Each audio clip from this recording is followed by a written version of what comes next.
안녕하세요. 닥쳐라 정치입니다.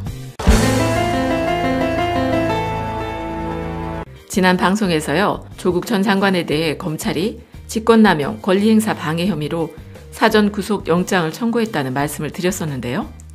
오늘 검찰의 영장 신청에 대한 영장실질 심사가 법원에서 열리게 됩니다. 그런데 조국 전 장관은 오늘 오전 10시쯤 서울 동부지법에 도착해 122일째가 된다며 그동안 가족 전체를 대상으로 한 검찰의 끝이 없는 수사를 견디고 견뎠다.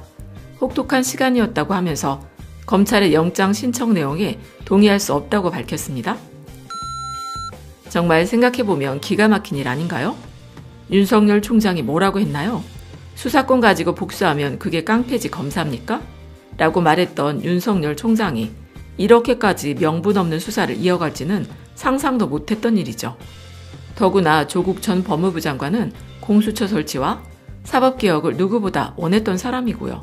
그런 상징성을 가진 인물이었기 때문에 문재인 대통령께서는 민정수석에 앉히고 법무부 장관까지 임명했던 것인데, 그런데 조국 전 장관이랑 손잡고 검찰개혁을 이루라고 윤석열을 검찰총장 자리에 떡하니 앉혀놨더니 조직을 너무 사랑한 나머지 조직을 지키려고 이제는 체면이고 명분이고 다 필요가 없는 듯 그냥 한 놈만 걸려라 하면서 덤벼드는 거잖아.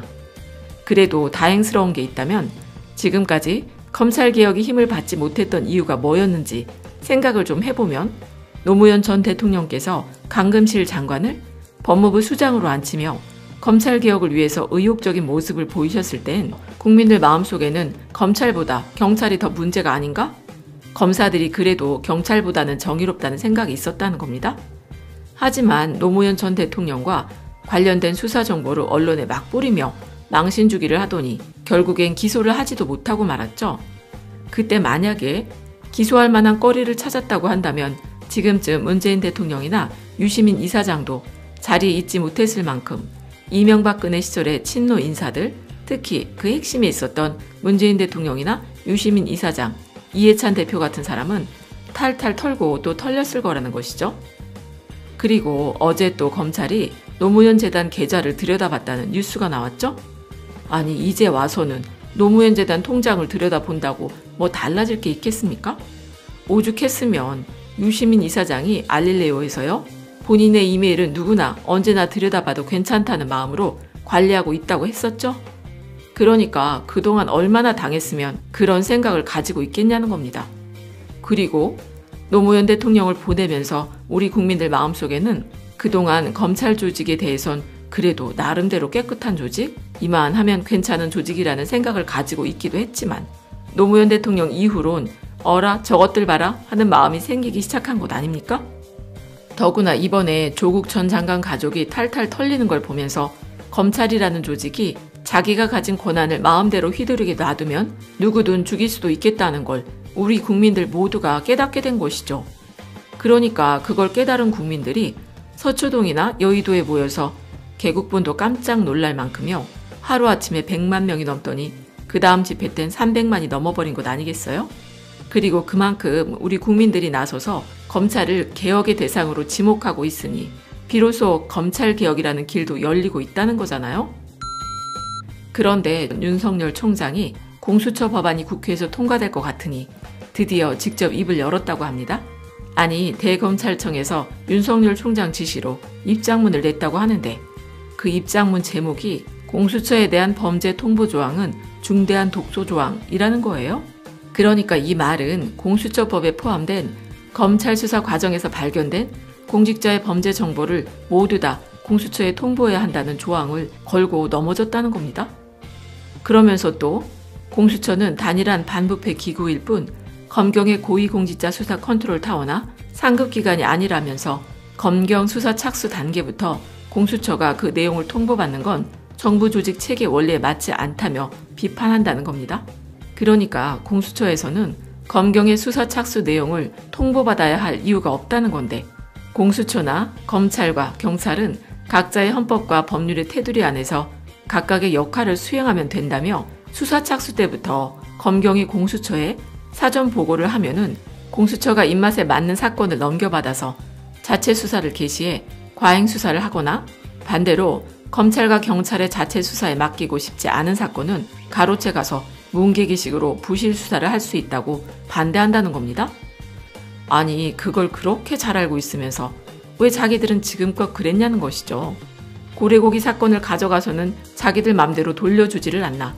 김기현 사건도 가져가서는 문개기만 하다가 유야무야 무혐의 처리를 했었죠. 그리고 계엄령 수사도 조현천이 미국으로 갔다고 수사도 중단한 상태 아닙니까?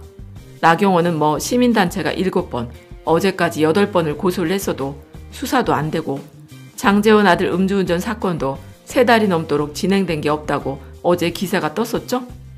그러니까 딱 자기들이 문개기 수사, 부실 수사를 하고 있다는 거잖아? 더구나 자기들 상관인 법무부한테 보고는 못하겠다고 난리를 치더니 자기들은 무슨 헌법 위에 있는 초헌법적인 기관인 줄 알아요? 자기들이 무슨 법무부 장관보다 더 위에 있고 총리보다 더 위고 대통령보다 더 위에 있는 조직인 줄 아는 것 같아요.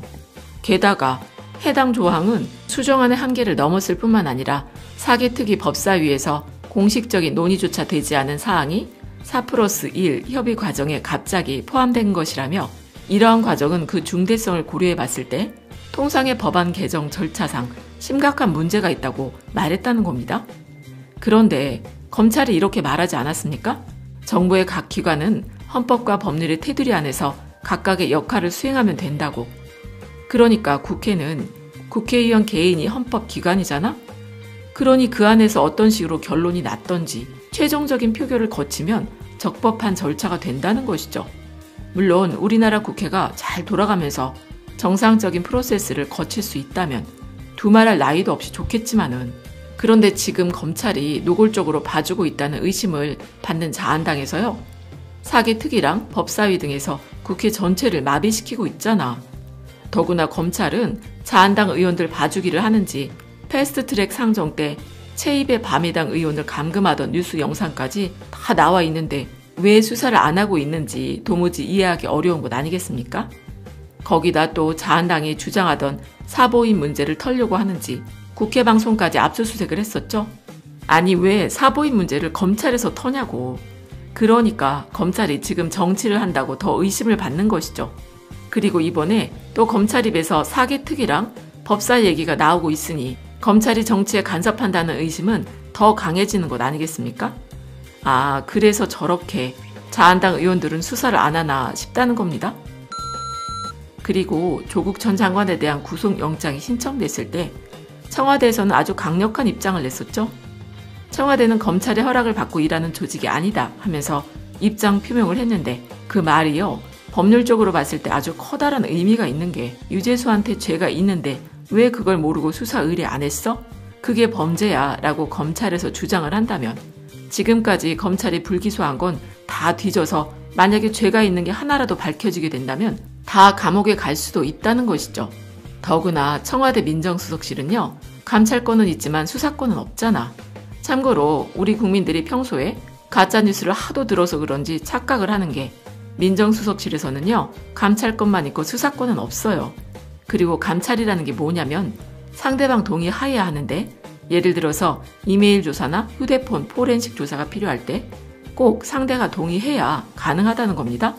그러니까 민정수석실에서는 상대방의 동의가 없으면 경찰이나 검찰하고는 다르게 강제로 수사할 권한은 없다는 거예요.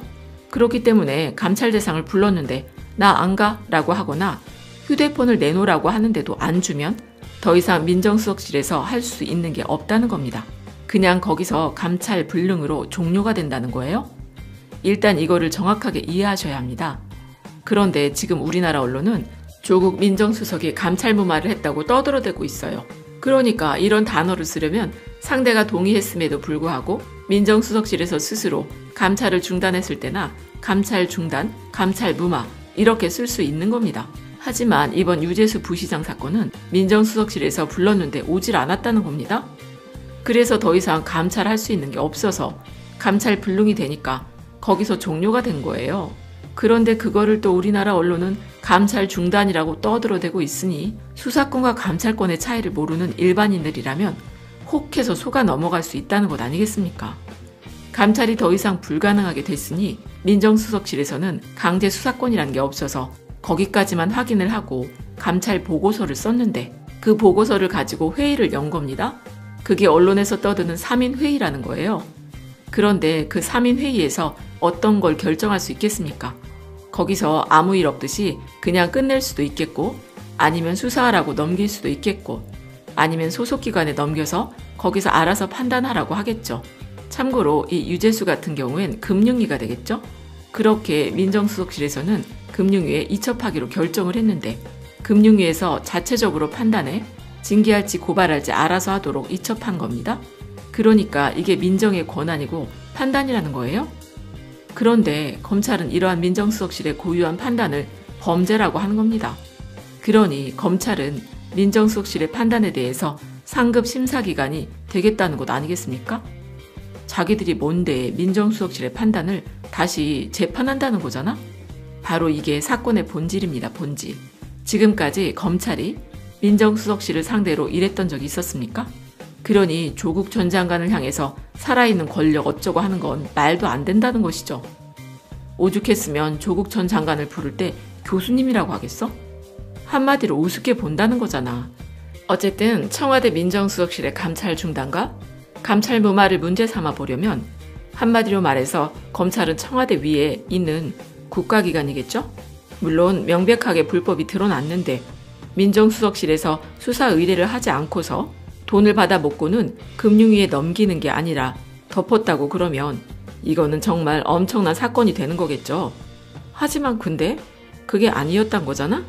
그러니까 사건의 본질은 검찰에서는 지금 민정수석실의 고유의 판단을 범죄라고 주장하는 것이고, 감찰권과 수사권을 이해하지 못하는 국민들을 향해서 조국을 범죄자로 세뇌시키고 있는 것 아닌가 싶네요. 정말 답답하고 답답한 일입니다. 더구나 요즘엔 추미애 법무부 장관 지명자까지도 탈탈 털려고 자한당에서 밑밥을 던지는 것 같은데, 우리 깨어있는 국민들은 공수처 설치와 검경 수사권 조정을 끝까지 밀어붙여야 할 것 같다는 생각이 드네요. 끝까지 들어주셔서 감사드리고 좋은 의견을 댓글로 많이 남겨주세요. 감사합니다.